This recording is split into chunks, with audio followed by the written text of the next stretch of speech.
নিখিল নারদর কত ভবিষ্যৎ প্রাণ অধিয়া দেবনীকে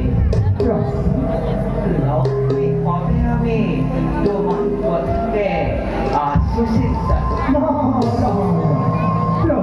দেবনীকে আমার কথাই চিন্তা করেছি প্রভু কিবা হর প্রয়োজন নেই নিখিল নারদ দেবনীকে এই জগৎ সকল জীবয় মত্ত হয়ে আবহাওয়া বাহুদিলে ধর্মর মধ্যা কেবল হিতাহিত জ্ঞান নিতে নিতে করিস কেবল অধর্মর ঘোষণা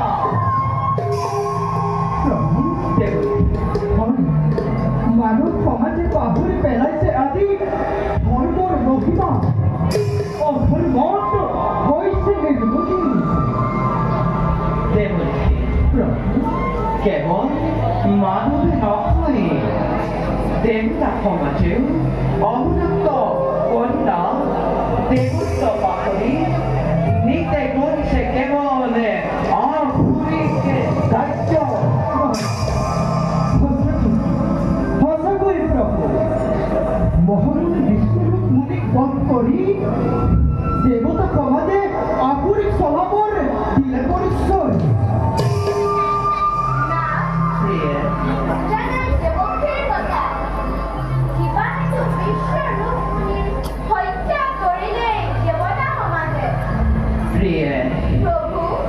দেবতা বৃহস্পতির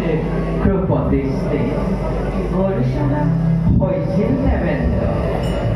এই বিশ্বরূপে পৌরহিত করেছিল দেবতা কম দেবতার চৈত্যভাগর অঞ্চল দানবগঞ্জ প্রধান মহাজানি দর্শনে হৈগ্রগামিত অষ্টঘাতে বোধিলে দেখি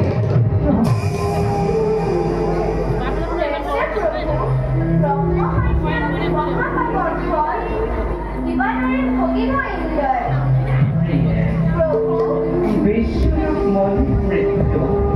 অধিক মন পাইছে দশটায় তবে শীঘ্রে করিব এক মহাযজ্ঞ আয়োজন সচিব করিব এক পুত্র মহাবলী আর সেই পুত্র দেবতা সমাজ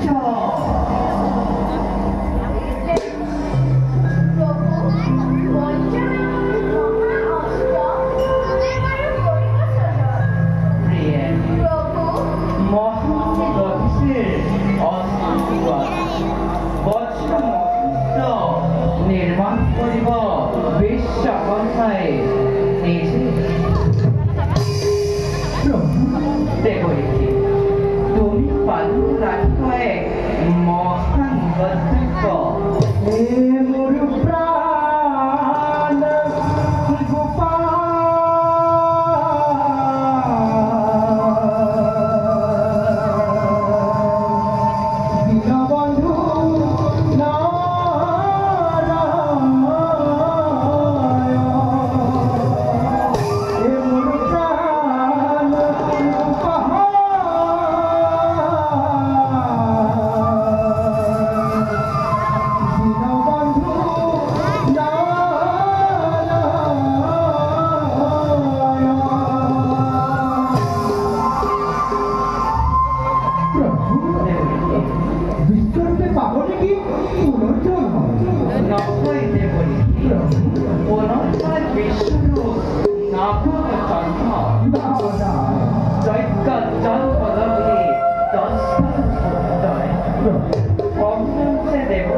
লোভী হয়ে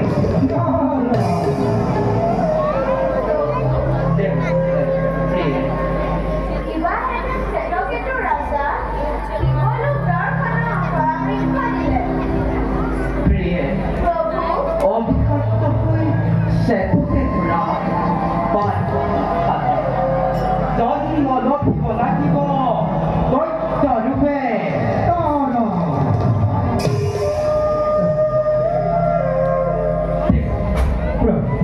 তুমি পালিব লাগিবই নতুন দৈত্য কিন্তু এনে মহান কৰ্তব্য আমি কৰিব লাগে খাব দেৱৰী তুমি কৰি চেতুকে ধৰাটো কেৱল দিয়া পায় দুইৰে চৰণ প্ৰতিফল চলাই এই নিখিল সেৱক যাবলে সেৱকেতো ৰন্ধন পদ্ধতি ঈশ্বৰ পৰম ব্ৰহ্ম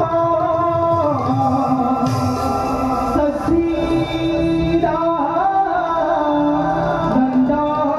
বিগ্ৰহ অনাদি ৰুধিৰ গোবিন্দ সৰ্বকাৰণ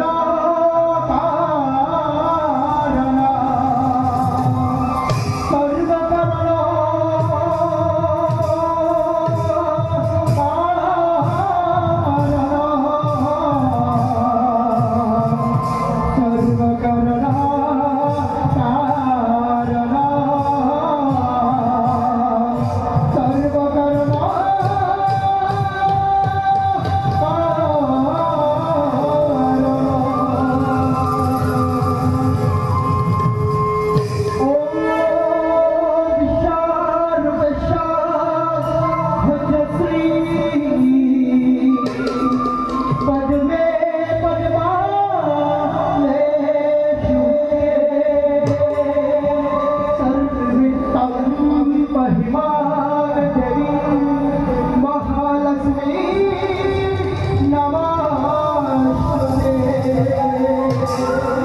অংকুৰ হৈছে